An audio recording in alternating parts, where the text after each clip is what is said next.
Today we're taking a look at these college football matches, which are happening on Monday, December 12, 2022, and giving you match breakdowns, betting tips and predictions in general on these games. Welcome back to High Stakes. Before we dive into our video, don't forget to subscribe and push that notification bell to get notified as soon as we release these sport prediction videos. Also, check out our perks and join the High Stakes membership.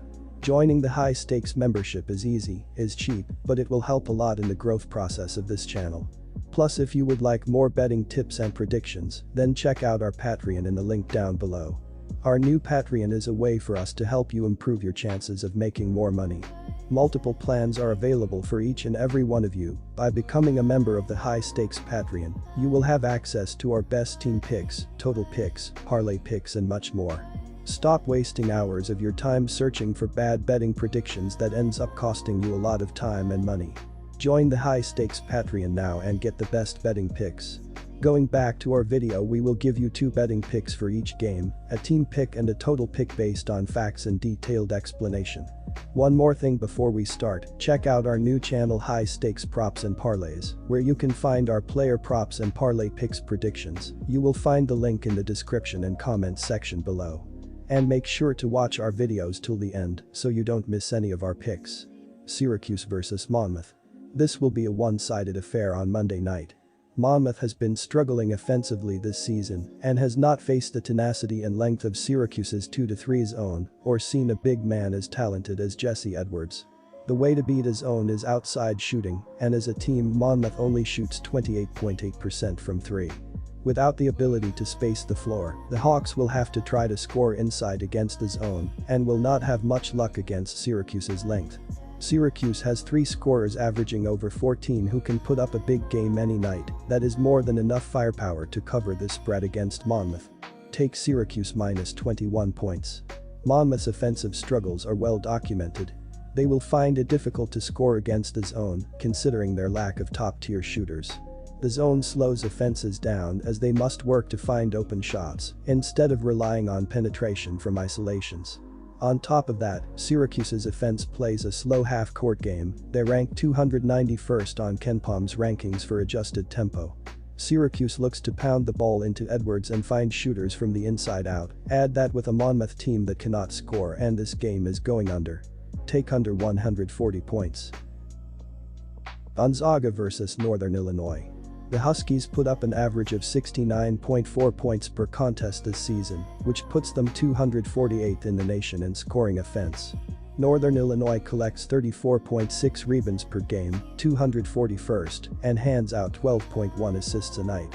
The Huskies are below average defensively, ranking 315th in the nation in scoring defense by allowing 74.8 points per game. Keshawn Williams leads the team with 17.4 points per game this season. David Coit, 14 points, and Zarek Nutter, 12.5 points, 5.4 rebounds, each are averaging in double figures this season. Yannick Conan Niederhauser, Armandas Blintoskas, Caleb Thornton, Anthony Crump, Xavier Amos, Zion Russell, Darweshi Hunter, Aluis Gundurasinmi and Harvin Abargan have to contribute for the Huskies to have success this season. The Huskies shoot 43.6% from the floor as a team on the year. Northern Illinois drains 7.8 threes per game on 34.1% shooting from beyond the arc. The Huskies are struggling at the charity stripe, sinking 65.5% of their attempts at the free throw line. The Bulldogs have been lighting up scoreboards this season, piling up an average of 79.9 points per game, which is 49th in the nation. Gonzaga collects 39 rebounds per contest and dishes out 15.7 assists per night on the year. The Bulldogs are 274th in scoring defense by allowing 72.7 points a night.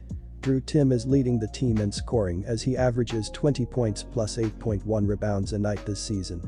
Julian Strother, 14.1 points, 8.9 rebounds, and Rasser Bolton, 11.3 points, each average in double figures as well.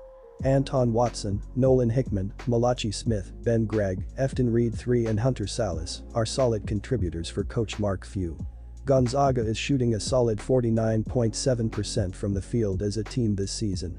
The Bulldogs are averaging 7.6 three-pointers a night on 37.4% shooting from beyond the arc. Gonzaga is mediocre at the charity stripe as they convert 70.3% of their chances this season. Northern Illinois has had their struggles this season, and a 37-point loss to Idaho doesn't instill much in the way of confidence in their chances. Sure, Gonzaga has 3 losses on the year, but they came to Purdue, Baylor and Texas. Those teams are a combined 24-3 on the year. Gonzaga is a perfect 4-0 at home, including a 16-point win over Kentucky already this season. Northern Illinois is just 1-4 on the road, and we have seen them struggle to put points on the board this season. There's not much to lean on offensively for the Huskies beyond their 3 guys that average in double figures. Northern Illinois struggles to shoot against an aggressive Gonzaga team as Tim leads the way for the Bulldogs in a one-sided victory. Take Gonzaga for the win. While I can see the Zags posting between 80 to 90 points, the Huskies will likely be overwhelmed by Gonzaga's size and the environment to get to 60 points in this game. NCAA has one of the nation's least efficient offenses and will struggle to score against the much larger Zags. NCAA's fast pace of play will likely work against them and result in more turnovers and easier scoring opportunities for Gonzaga, but not Northern Illinois. This will be a one-sided affair, but the total is too high based on the Huskies' poor offense.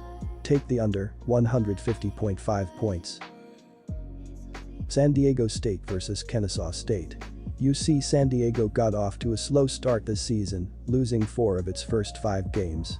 The Tritons have been able to turn things around since then, winning 3 straight contests coming into this matchup. Their most recent victory came against a non-Division I opponent, but their previous 2 came on the road against George Washington and Eastern Michigan. The betting market was surprised by both of those results, as UC San Diego was a 7.5-point underdog against George Washington and was a 4-point underdog against Eastern Michigan. The Tritons won both games in narrow fashion and are now sitting at the .500 mark overall this season. San Diego got off to a strong start this season, winning 4 of its first 5 games. The Toreros have lost 4 of their 5 games since then though, with their lone win coming against Longwood at the end of November. Their following game was a 95-78 loss to UNLV as 4-point underdogs, and their most recent contest resulted in a 76-73 loss to Cal Baptist as 3.5-point favorites on Saturday. San Diego held a 2-point lead at halftime, but Cal Baptist came up with some big plays down the stretch. Senior guard Eric Williams Jr. led San Diego with 18 points, 9 rebounds and 7 assists in the loss.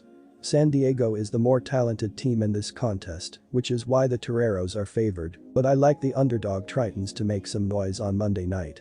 They match up very well in this game, as their height is going to be difficult for San Diego to handle. UC San Diego's strength is in the paint and on the offensive glass, along with strong interior defense. San Diego's weakness has been defense and its interior shot making, so the matchup lends itself to a close game. UC San Diego also likes to slow the pace of the game down, creating some additional value on a spread of this size. Take UC San Diego plus 9.5 points. I'm also taking the under because I don't see UCSD having much success offensively at all. They're way too one-dimensional with Pope being the only guy averaging in double figures, and if you're going to rely on one ball-dominant player, then you have to surround him with shooters. But the Tritons are shooting only 27% from deep as a team.